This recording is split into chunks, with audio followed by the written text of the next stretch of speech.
কবিরা গুনার মধ্যে যে তালিকা করা হয়েছে, উলামায়ে কেরাম যে তালিকা করেছেন যে কবিরা গুনার মান, এই মানের দিক থেকে প্রথম মানের অবস্থা হলো শিরিক করা। প্রথমটা কি? কবিরা গুনাহ শিরিক করা। এটা হলো কবিরা গুনার প্রথম। এর উপর কোনো গুনাহ নাই, এর নিচে অনেক গুনাহ আছে। এর উপরে কোনো গুনাহ নাই, এটা হলো শিরিক গুনাহ। দ্বিতীয়ত যে গুনার কথা বলা হয়েছে তা হলো হত্যা করা। কি করা? হত্যা করা। এই বিষয়ে কোরআনে কারিমে আল্লাহ সুবহানাহু ওয়া তাআলা আমাদের জন্য কিছু নীতি নির্ধারণ দিয়েছেন হত্যার ব্যাপারে। আউযু বিল্লাহি মিনাশ শাইতানির রাজিম, বিসমিল্লাহির রহমানির রহিম। ওয়া মান ইয়াকতুল মুমিনান মুতাআম্মিদান ফাজাযাউ জাহান্নামু খালিদান ফিহা ওয়া গাদিবাল্লাহু আলাইহি ওয়া লা'নাহু ওয়া আ'আদ্দা লাহু আযাবান আযীমা। হত্যার ব্যাপারে প্রথম ধরুন, প্রথম কবিরা গুনাহ কোনটা? শিরিক। দ্বিতীয়ত হত্যা করা। হত্যার ব্যাপারে আল্লাহ সুবহানাহু ওয়া তাআলা বলছেন, যে ব্যক্তি ইচ্ছাকৃত কোনো মুমিনকে হত্যা করলো, মুমিনকে হত্যা করলে, এখানে মুমিনের কথা বলা হয়েছে, অন্য স্থানে বলা হচ্ছে যে কোনো মানুষকে হত্যা করলো। মুতাআম্মিদান ফাজাযাউ জাহান্নামু খালিদান ফিহা। এই ফয়সালাটা কার? ফয়সালাটা আল্লাহ সুবহানাহু ওয়া তাআলার। পৃথিবীর কোনো শাস্তি, পৃথিবীর কোনো নীতি অথবা পৃথিবীর কোনো আদর্শ আমাদেরকে এই চিন্তা থেকে দূরে রাখতে পারবে না। কারণ পৃথিবীর কেউ ওই হত্যা থেকে মানুষকে ফিরাতে পারে নাই। শুধু ইসলাম তার নীতি দিয়ে মুমিনদেরকে ফিরাতে পেরেছে। কারণ মুমিনরা চিন্তা করে, দুনিয়াতে যেমন ছিলাম আর থাকলাম, দুনিয়াতে যা করলাম আর যা করে গেলাম, এটার একটা বিচার হবে, আর বিচার করবেন আমার আল্লাহ সুবহানাহু ওয়া তাআলা। দেখি চিন্তাটা কে করে? মুমিন করে। মুমিনকে আল্লাহ সুবহানাহু ওয়া তাআলার নীতি দিয়ে ফিরানো যায়। আল্লাহ সুবহানাহু ওয়া তাআলা বলেন, যারা হত্যা করলো মুতাআম্মিদান ফাজাযাউ জাহান্নামু খালিদান ফিহা, যারা হত্যা করলো তাদেরকে আল্লাহ সুবহানাহু ওয়া তাআলা জাহান্নাম দিবেন, সেখানে চূড়ান্তভাবে তারা জাহান্নামে থাকবে। এরপর আল্লাহ আবার দ্বিতীয় শব্দ ব্যবহার করেছেন, গাদিবাল্লাহু আলাইহি। আল্লাহ সুবহানাহু ওয়া তাআলা তার জন্য বলছেন, শুধু শাস্তি দিয়ে আমি সন্তুষ্ট হব না, আমার ক্রোধ, আমার রাগ তার জন্য সবসময় থাকবে। সবসময় তার জন্য আমার রাগ থাকবে। তাকে আযাব দেওয়ার পরও আমার রাগ কমবে না। অনেক সময় ছেলে যদি দুষ্টামি করে, কেউ যদি কোনো খারাপ কাজ করে, আপনার এটা মনে ভালো লাগে নাই, আপনার ইচ্ছার বাইরে করেছে, তখন তাকে শাস্তি দেওয়ার পর কিন্তু আপনার মন কিন্তু তার প্রতি একটু দুর্বল হয় না? কিন্তু আল্লাহ বলতেছেন, আমার শাস্তি দেওয়ার পর আমার রাগ কমবে না। গাদিবাল্লাহু আলাইহি, আল্লাহ বলেন তার প্রতি গজব আমার চলতেই থাকবে। শুধু তাই নয়, ওয়া লা'নাহু, এবং তার উপর আমার লানত। দেখুন, আল্লাহর যত ধরনের ক্রোধ আছে, আযাব আছে, সব তার উপর দেওয়া হয়। যত ক্রোধ আছে তার উপর দেওয়া। ওয়া লা'নাহু ওয়া আ'আদ্দা লাহু আযাবান আযীমা। আল্লাহ সুবহানাহু ওয়া তাআলা তার জন্য একটা ভীতিকর আযাব প্রস্তুত করে রেখেছেন। কয়টা কথা বলা হয়েছে? হত্যা একটা। প্রথম কথা হলো তাকে জাহান্নামে দেওয়া হবে, খালিদান, চূড়ান্তভাবে দেওয়া হবে।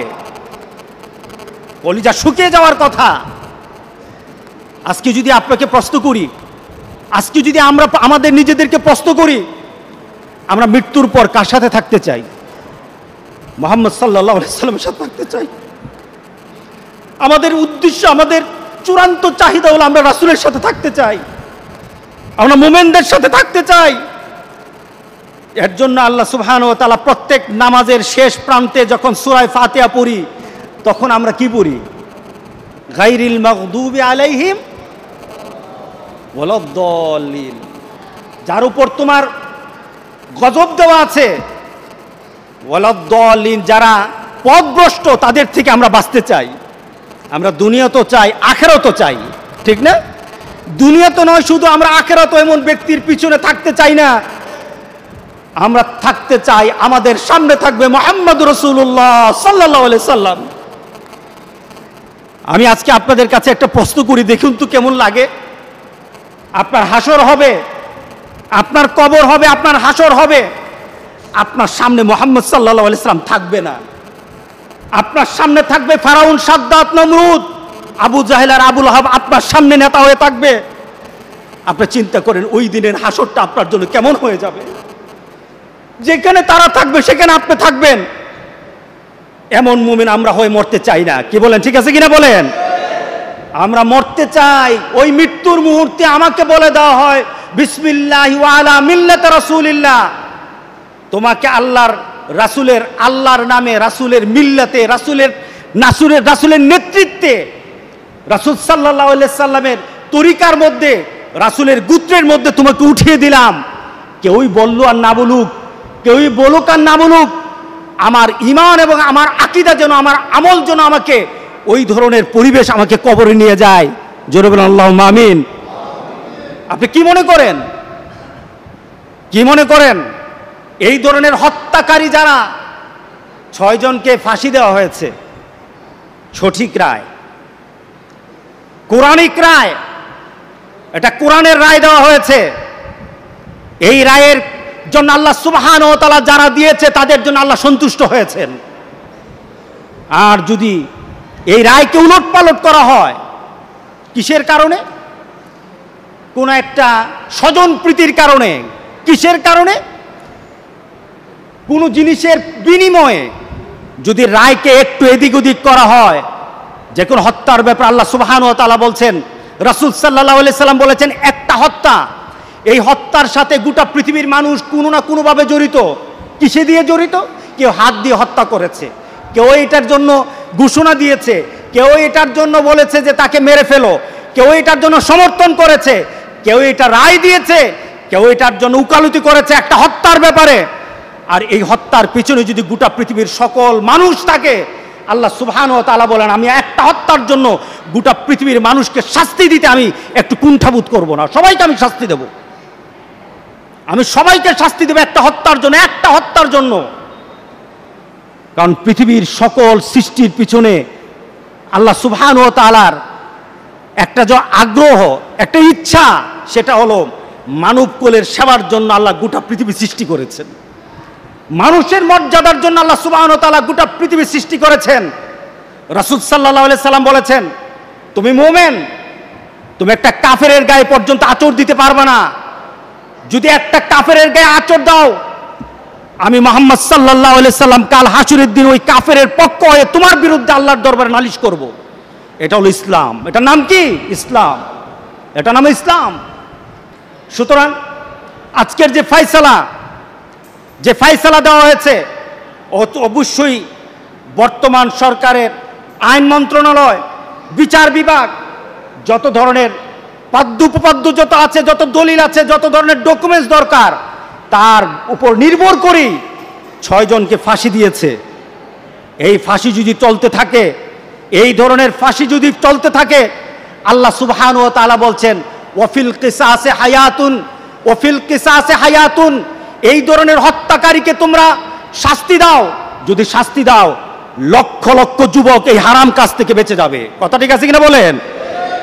আপনি মরতে পারেন, আপনার মরতো আপনি মরবেন, আমার মর আমি মরবো, কিন্তু আমার নীতিতে আমাকে মরতে হবে।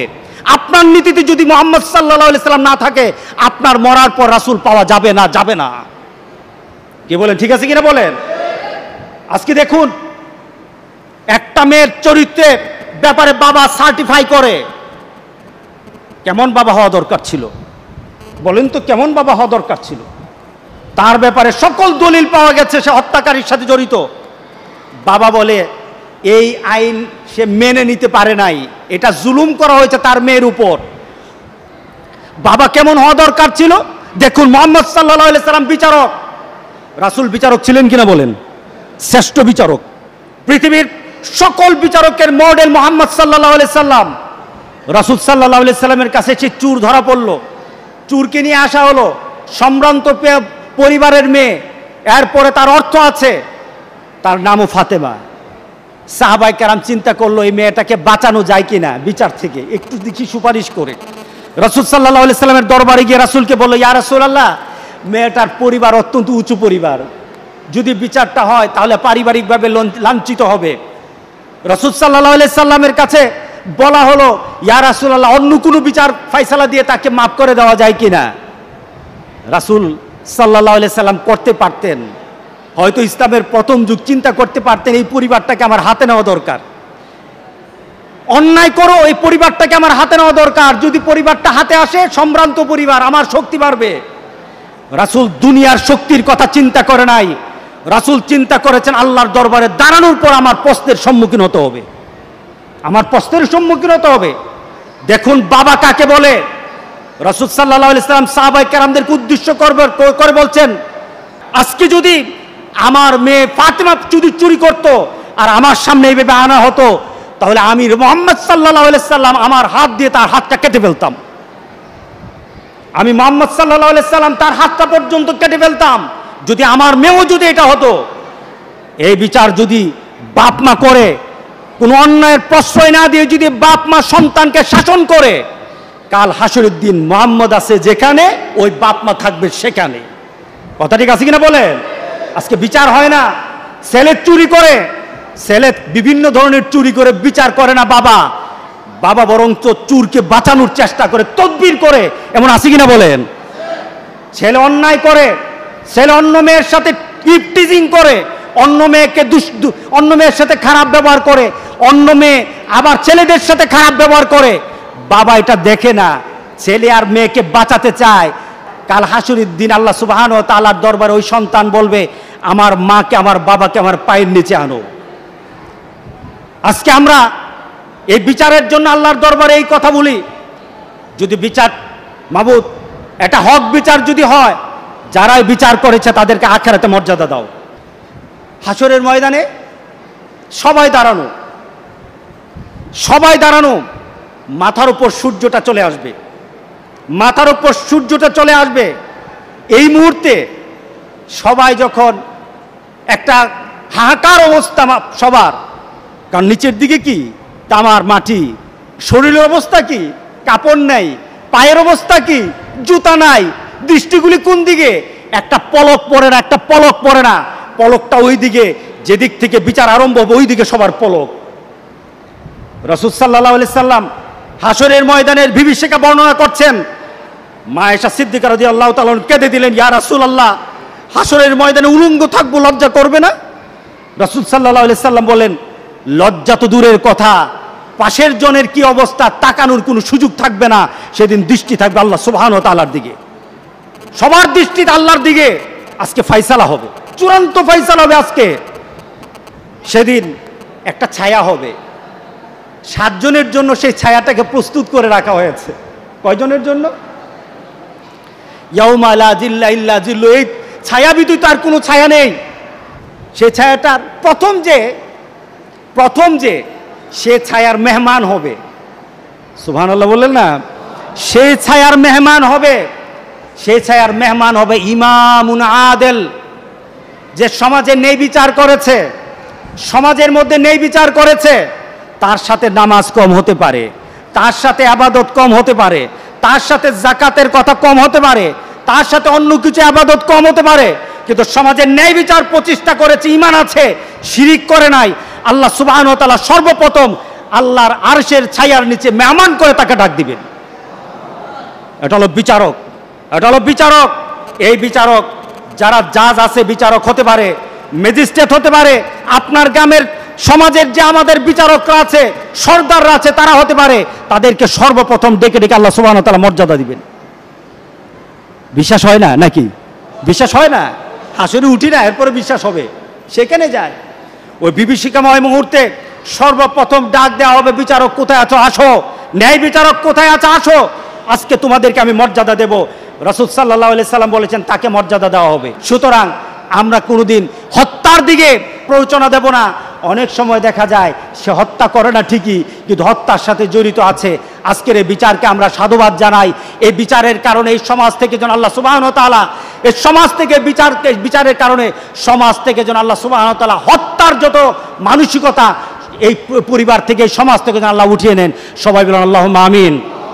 রাসূল সাল্লাল্লাহু আলাইহি সাল্লাম বলেছেন, সাবাবুল মুমিনি ফিসকুন ওয়া কিতালু কুফরুন। কেউ যদি কাউকে গালি দেয় সে ফাসিক হয়ে যায়। শোনেন, গালি দেওয়া কি? ফাসিকি। বলেন গালি দেওয়া কি? বলেন গালি দেওয়া কি? ফাসিক। এই মুখটা দিয়ে গালি দেন কত মানুষকে, কত খারাপ কথা, কত খারাপভাবে গালি দেওয়া হয়। এই জবানটা দিয়ে রাসূলের সামনে দাঁড়ানো যাবে না, কারণ এই জবান যখন কাল হাসরের দিন রাসূলের সামনে নিয়ে দাঁড়াবো, মুখে থাকবে গালি, আপনার গালির দুর্গন্ধে রাসূল সাল্লাল্লাহু আলাইহি ওয়াসাল্লাম আপনার সামনে দাঁড়াবে না। সুতরাং গালি চলবে না, জিকির চলবে। ওয়া কিতালু কুফ, আর হত্যা করা হলো কুফরি। হত্যা যখন করা হয় তখন তার ঈমান থাকে না। রাসূল সাল্লাল্লাহু আলাইহি সাল্লাম আরো বলেছেন যে কিয়ামতের দিন সর্বপ্রথম খুনের বিচার করা হবে। কিসের বিচার? বলেন কিসের বিচার? সর্বপ্রথম আল্লাহ সুবহানাহু ওয়া তাআলা খুনের বিচার করবেন। তার মানে কি? এত পাপ, এত পাপ, এত পাপ থাকার পরও আল্লাহ সকল পাপকে ধরবে না। সর্বপ্রথম আল্লাহ বলবেন, খুনি যারা আছো আসো আমার সামনে, আজকে খুনের বিচার হবে, আজকে খুনের বিচার হবে সর্বপ্রথম। এটা হলো পৃথিবীর মানুষের সাথে সম্পর্কের দিক থেকে, এটা হলো এক বান্দা আরেক বান্দার হকের ব্যাপারে, আর আল্লাহর হকের ব্যাপারে সর্বপ্রথম বিচার কিসের হবে বলেন তো দেখি? নামাজ। কিসের বলে? নামাজ। সুতরাং আমরা যেন কাল হাসরের দিন খুনের সাথে কোনোভাবে জড়িত, রাসূল সাল্লাল্লাহু আলাইহি সাল্লাম বলেছেন, তোমার মৌন সমর্থন যদি কোনো খুনের সাথে থাকে, তোমার মৌন সমর্থন যদি কোনো খুনের সাথে থাকে, তাহলে কাল হাসরের দিন খুনির সাথে তোমার হাসর হয়ে যাবে, খুনের সাথে তোমার হাসর হয়ে যাবে, খুনির সাথে। সুতরাং আল্লাহ যেন আমাদের সবাইকে হেফাজত করে, জোরে বলেন আল্লাহুম্মা আমিন।